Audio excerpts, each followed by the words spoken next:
Good morning, students. Welcome to TYBBA General Semester 5 at Anand Commerce College, Anand. These online lectures are being delivered as per the directives of Government of Gujarat. Myself, Professor Devang Trivedi, Anand Commerce College, Anand, shall engage you for the subject Business Taxation 1 as per the syllabus prescribed by Sardar Patel University, Vallabh Vidyanagar. The paper code of Business Taxation 1 is UM 05 C BBA 22. In the first three lectures, we discussed about unit number 1, that is conceptual framework and incidence of tax, that is theory only. Now let's start today unit 2, assessment procedure and filing of return. This unit consists of theory only and it carries 25% weightage in this syllabus. The first point is meaning of assessment. Okay, before I discuss meaning of assessment, students, as you know, every taxpayer has to furnish the details of his income to the income tax department. These details are to be furnished by filing up his return of income. Once the return of income is filed by the taxpayer, the next step is the processing of the return of income by the income tax department. The income tax department examines the return of income for its correctness, and the process of examining the return of income by the income tax department is called as assessment. Assessment also includes reassessment and based judgment assessment under section 144.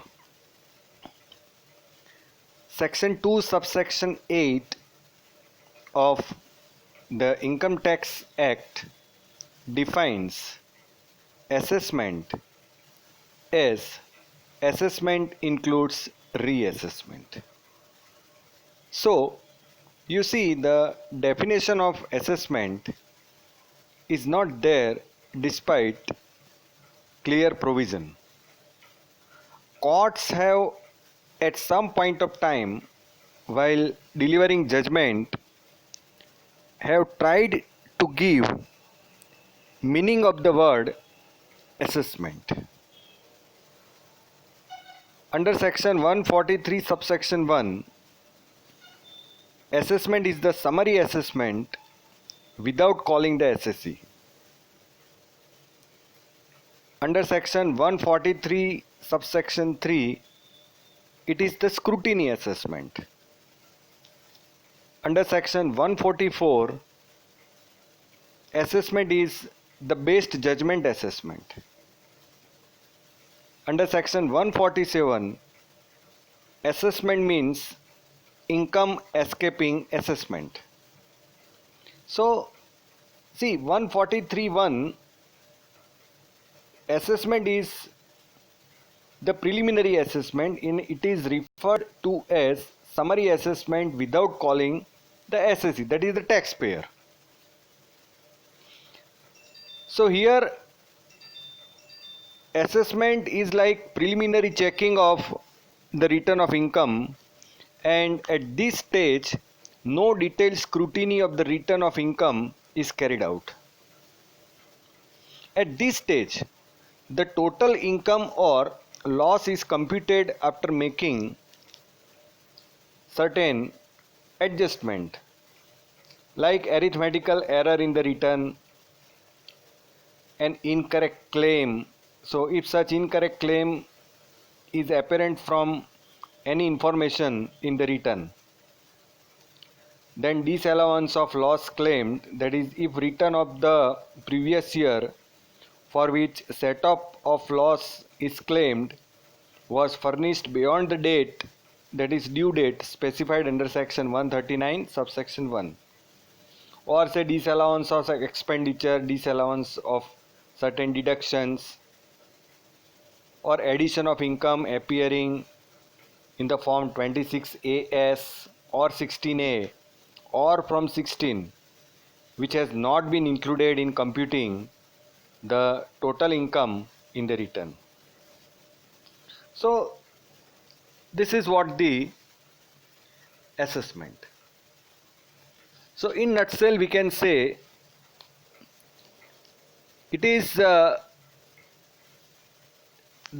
assessing officer computes the taxable income and tax payable by the assessee on the basis of return of income earned during the previous year. And this entire procedure we can say simply is called assessment. The expression assessment is used in the Income Tax Act at, as I said, different places with different connotation. It is used as meaning sometimes the computation of income, sometimes the determination of the amount of tax payable, and sometimes the whole procedure laid down in the act for imposing liability upon the taxpayer. So we can say the assessment of tax is made by the assessing officer, but the responsibility of furnishing a return of income is that of the assessee. A person whose taxable income exceeds the maximum exempted limit must himself furnish a return of income. So clear, students, what is the meaning of assessment? Now let's move to the second point, and that is the types of assessment.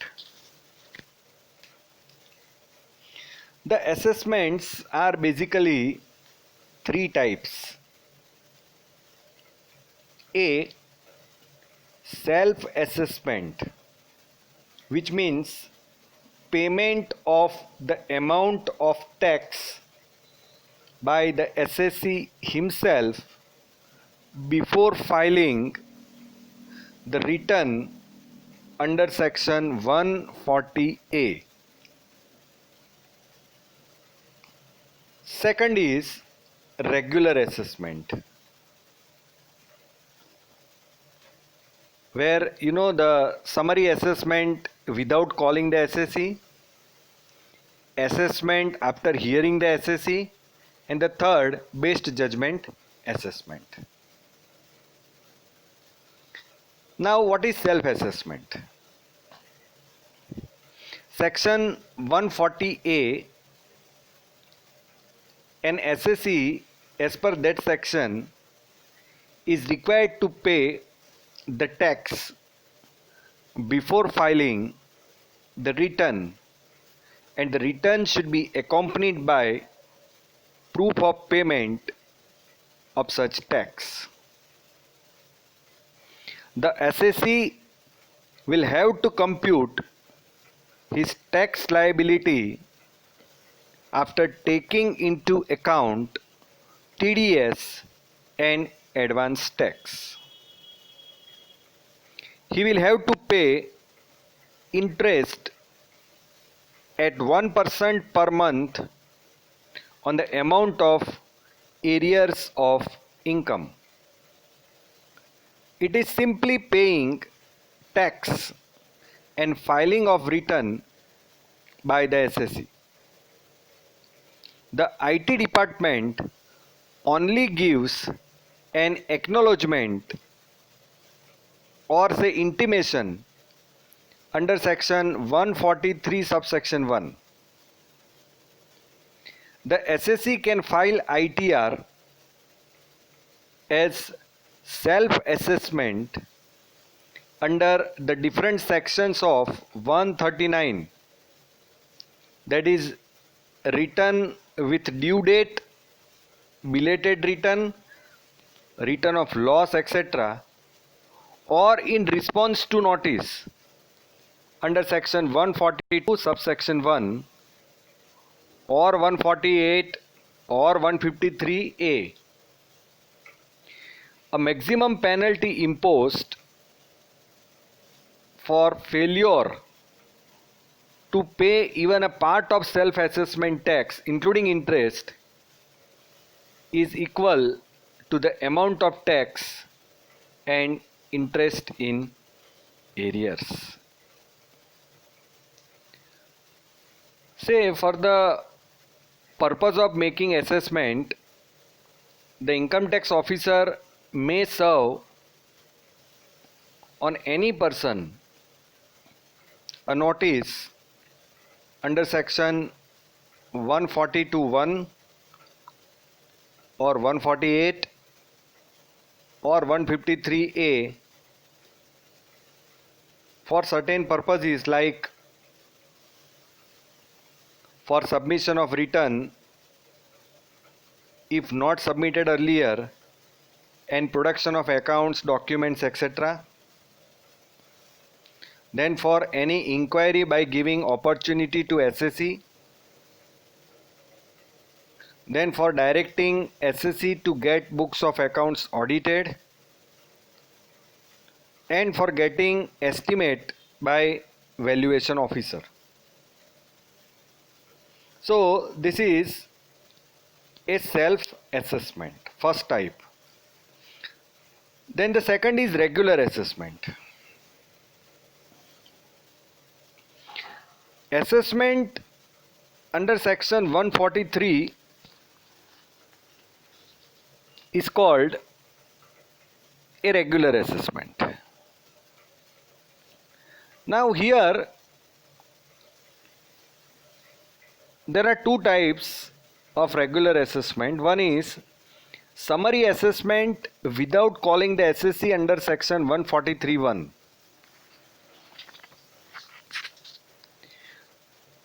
Where a return of income has been filed under section 139 or in response to a notice served under section 142(1), the assessing officer may, without requiring the presence of the SSE or the production of any evidence, make an assessment of the total income or loss of the SSE after making necessary adjustment to rectify arithmetical error or incorrect claim put by the SSE. Now the main features of summary assessments are: number one,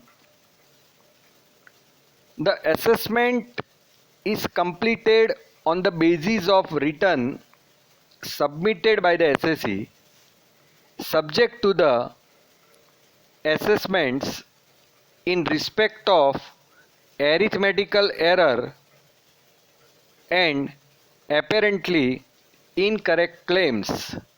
Tax and interest will be calculated on the basis of such adjusted income.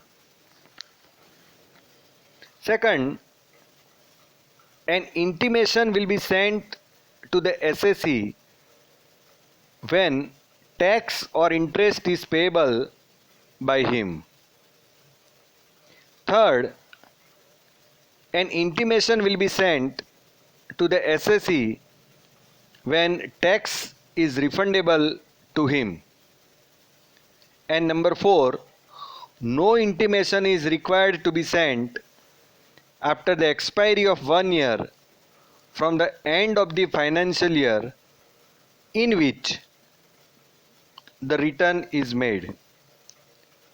The acknowledgement of return of income shall be deemed to be an intimation of completion of the assessment where no sum is payable or refundable to the assessee and no adjustment has been made. The second type of regular assessment is scrutiny assessment or assessment after hearing the assessee under section 143 subsection 3. If the assessing officer is not satisfied with the return submitted by an assessee and wants to ensure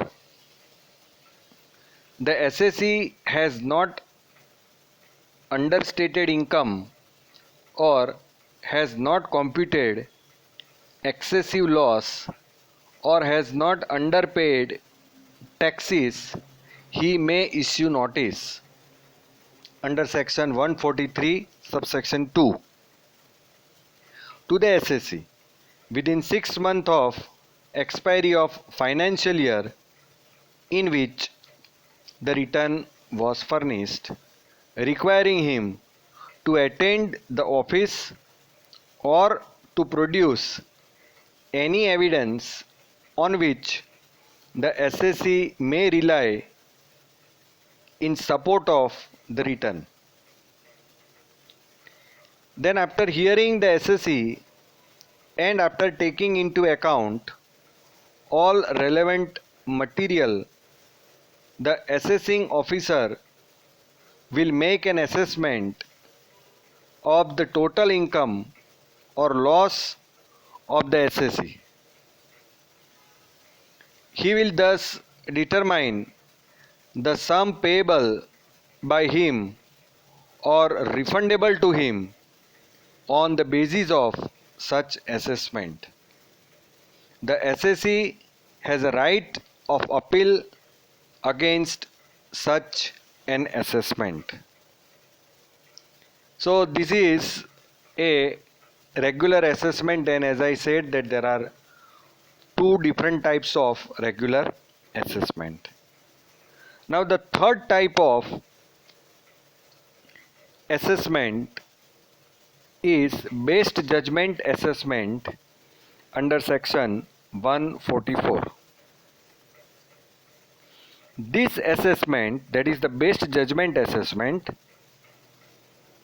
is made and is called ex parte assessment, where any person fails to make a return required under section 139(1) or by a notice under section 139(4), or where any person fails to comply with the notice to produce audited accounts, or where any person having filed return fails to comply with the notice under section 143(2) to remain present or to produce evidence, or the income tax officer is not satisfied about the correctness or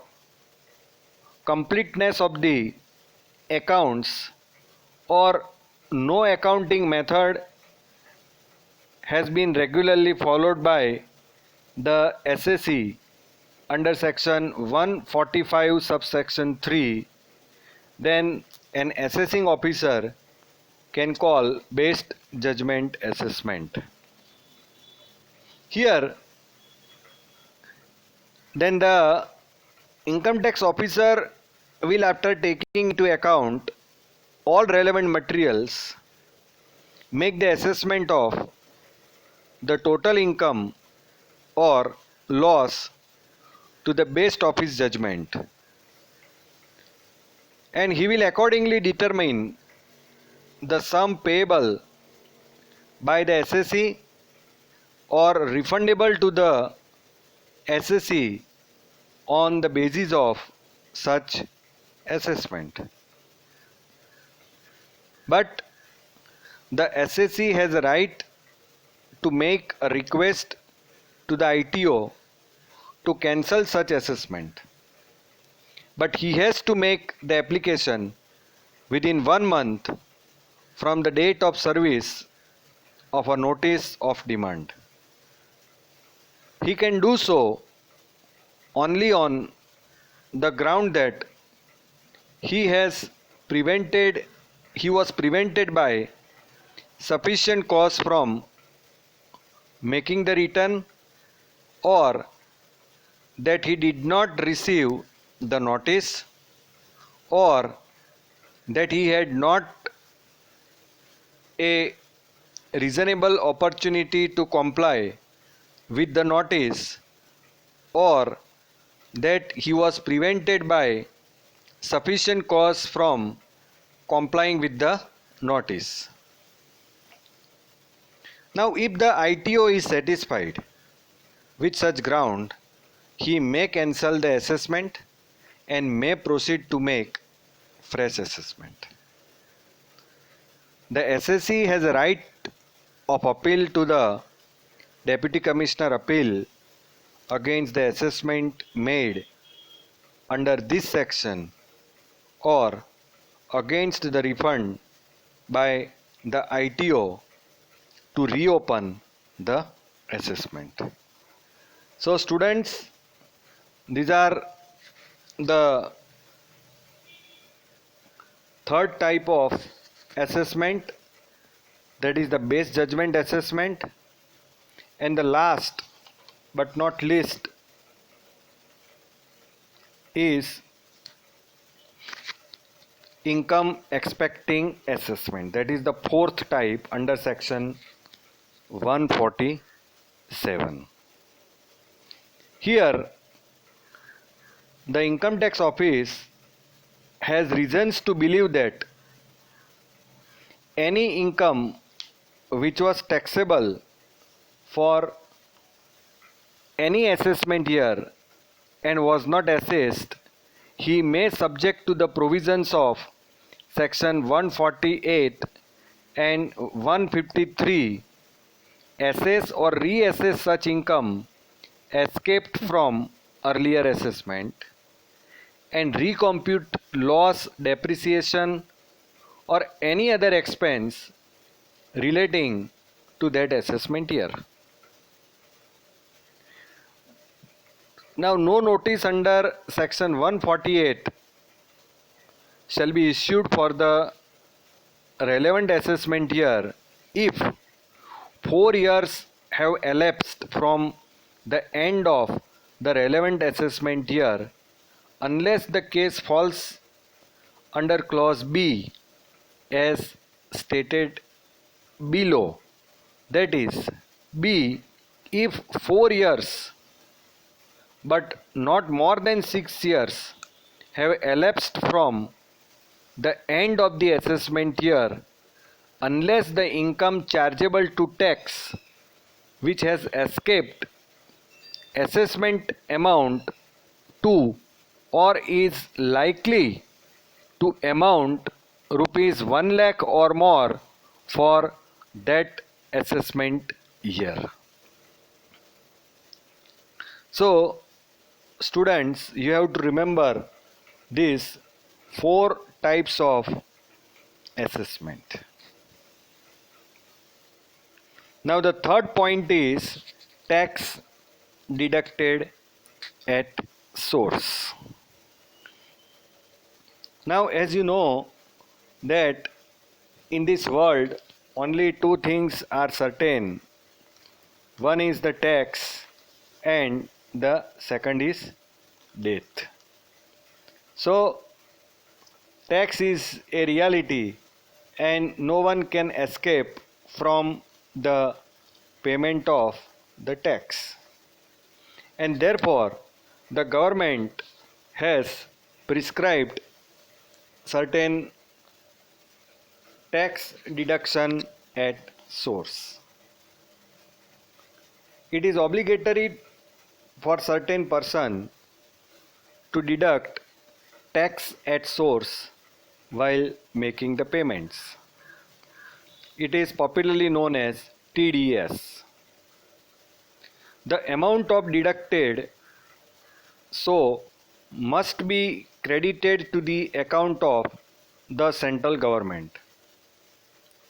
Such deductions are to be made from salary, interest on securities, other interest, winning from lottery, crossword puzzles, payment to resident contractors and subcontractors, winning from horse race, insurance commission, sums payable to non-residents, payments in respect of deposits under National Savings Scheme, that is NSS, payment on account of repurchase of units by mutual fund or UTI, etc. So there are, government every year while presenting the finance bill, that is the union budget, they prescribe that at what rate the tax need to be deducted from the different payments made by the service provider, and it is it is one mode of collection of tax by which certain percentage of amounts are deducted by a person at the time of making or crediting certain specific nature of payment to the other person, and deducted amount is remanded to the central government. In nutshell, we can say that the provisions related to TDS are governed by the Income Tax Act 1961. The law states that any permissible payment shall be paid after deducting prescribed percentage of tax, usually over a range of 1% to 30%. The individual who receives payment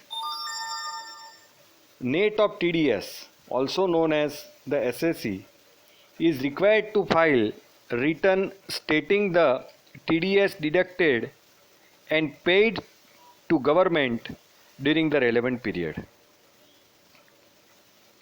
TDS is collected as a means to keep a stable revenue source for the government throughout the year while desisting people from avoiding the taxes. Now, how the TDS is deducted? See, income and expenditure such as salary, as I said earlier, the lotteries, interest from bank, commission payment, payment to freelancer, etc., they fall under the ambit of TDS. When making payments under these segments, a percentage of the overall payment is withheld by the source that is making the payment. And this source, which can be a person or an organization, is known as the deductor. The person whose payment is getting deducted is called the deductee. For example, a deductor is the employer paying salary to the employee, that is the deductee. Now there are certain advantages of TDS, say responsibility sharing for deductor and tax deduction agencies, then it prevents tax evasion, it widens the tax collection base, and there is a steady source of revenue for the government, and it is easier for the deductee as tax get automatically collected and deposited to the credit of the central government. Now see, there are various rates prescribed, and depending upon that rates the TDS needs to be collected under certain section. Say 192 governs payment of salary, and that where you have a normal slab rate, that is 5, 10, 20 or 30 applies. Then interest on securities,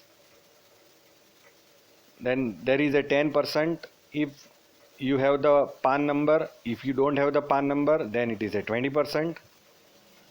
Then dividend, other than mentioned in section 1150 as governed by section 194, it is 10%.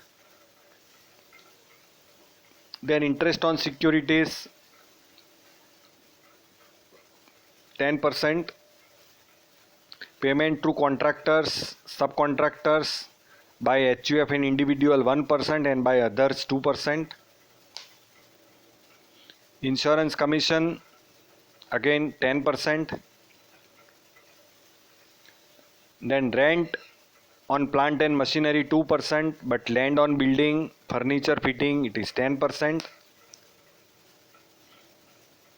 Then any professional services payment rate is 10% under section 194, and any other income the rate applicable is 10%. Now there are various types of section that governs the micro TDS rates that applies to different types of payments, and one is responsible to deduct that TDS. Now who shall deduct the tax at source? Every person responsible for making the payment of nature covered by TDS provisions under the Income Tax Act 1961 shall be responsible to deduct the TDS. Simple.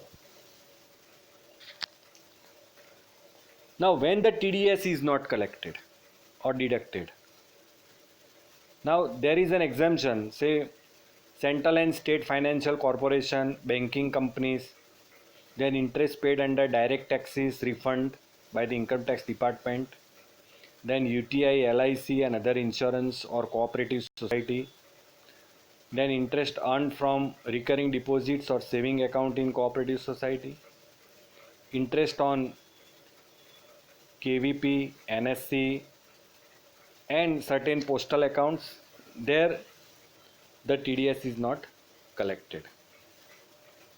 Then TDS certificate. A TDS certificate is issued when the TDS is collected on an ongoing basis under section 203 of ITA 1961. This certificate is also offered by bank making deduction on pension payments, etc. The certificate is typically issued at the deductor's own letterhead, and individuals are advised to request for TDS certificate whenever applicable and if not already provided. Now this TDS certificate should have to have the TAN number, TAN, that is tax deduction account number of the collector, then the PAN number of the deductee, the rate at which the tax has been deducted, the date on which the tax collected and the payment was finally deposited into the bank. So all these details are mentioned. Now see, there may be some TDS failure, there are chances. So failure to deduct the TDS whole or part of the tax at source, then the failure to deposit whole or part of the TDS, then failure to apply the TAN within the prescribed time limit, or failure to quote the TAN on allotment as required under section 203A, failure to furnish in due time TDS return or TDS certificate, or to deliver or cause to be delivered a copy of the declaration in form number 15H, 15G, 20C, 27C, copy of quarterly statements, etc. Then there may be a failure to mention the PAN number of the director on all quarterly and all those statements. So there may be such failures, and there are inbuilt rectification and punishment mechanism provided by the Income Tax Act 1961 as regards to the TDS provisions.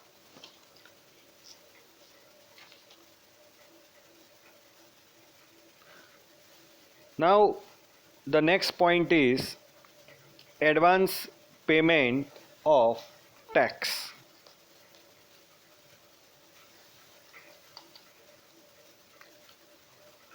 Now assessment are required to pay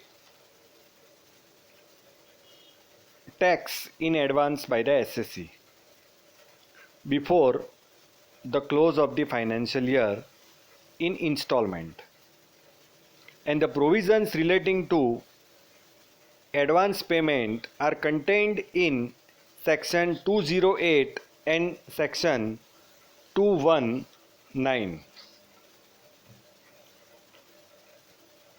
The Direct Tax Laws Amendment Act 1987 has made substantial changes in the provisions of advance payment of tax, under which an SSC is required to pay tax in a particular financial year preceding the assessment year on the basis of current year's estimated income. Estimated current income means estimate of income likely to be earned during the current financial year under 5 heads of income, including capital gain, winning from lotteries, crossword puzzles, etc. Thereafter, brought forward losses are to be set off, and from the balance of estimated total gross income, all deductions likely to be claimed under section 80C to 80U are to be allowed. Current income also includes both types of capital gains, lottery incomes, etc. for the purpose of ascertaining the average rate of income tax, that is to calculate advance tax payable on current non-agriculture income, that is even agriculture income will also be included for the rate purpose, and it is compulsory for him to pay advance tax if total tax payable by him is going to be rupees 10,000 or more. For the purpose of computation of the limit of rupees 10,000, capital profit and casual income are also to be taken into account, and this provision is called pay as you earn. Then secondly, the advance tax payable by individual SSC in certain installments, that is on or before 15th of September, 15th of December and 15th of March. A company has to make payment of advance tax in 4 installments. Now the amount of installment of advance tax payable on 15th September, 15th December and 15th March must not be less than 30, 60 and 100% of total advance tax payable by a non-corporate SSC. Any payment of advance tax by 31st March shall also be considered as advance tax paid during the financial year. Now, all SSEs are required to pay advance tax on their own. An SSE who is liable to pay advance tax is allowed to revise his estimate of current income at any time after making payments of first, second installment of advance tax, and accordingly he will pay the next installment. That means the SSE has certain type of flexibility in the estimation and adjustment of his income for the purpose of making the advance payment of tax. Now here be clear that advance tax is applicable when an individual has sources of income other than his salary. For instance, if one is earning through capital gain, interest on investment, or say lottery or business, then this concept becomes relevant. And any rebate due fetches you an interest of 0.5% every month or 6% annually, as the case of an income tax refund. However, if you don't pay the advance tax on time, you will be charged 1% every month or 12% per year. So payment of advance tax depends upon the status of the SSE, and therefore advance tax is to be paid, as I told you earlier, in the installments, depending upon whether it is a corporate SSE or a non-corporate SSE. An SSE should pay the entire tax payable in respect of such income in the remaining installment of advance tax which are due, or if no such installment is due, such tax should be paid before 31st March of the financial year. If despite a legal obligation on the SSE to pay advance tax, he fails to do so, the assessing officer concerned may ask him to pay it on his current year income. Such an order must be passed during financial year itself. It cannot be passed later than the last day of February. In case the SSE's own estimate is less than this amount, he needs to inform the assessing officer. However, in case the assessing officer's estimate and SSE's estimate is higher, no intimation needs to be made and the tax should be deposited.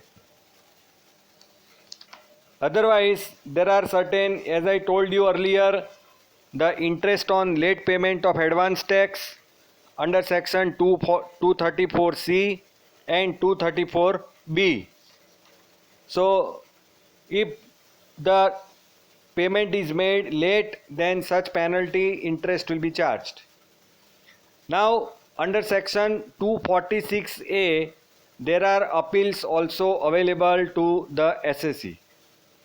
Appeal can also be filed by different types of SSE as per the provisions made in Income Tax Act 1961, and this appeal can be made up to the Supreme Court.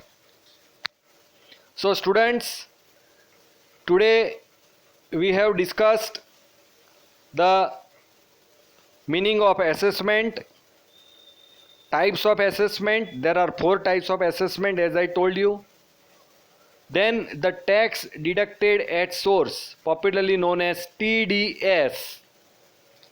And the last point we have seen is advance payment of tax for two different types of SSC, corporate SSC and non-corporate SSC.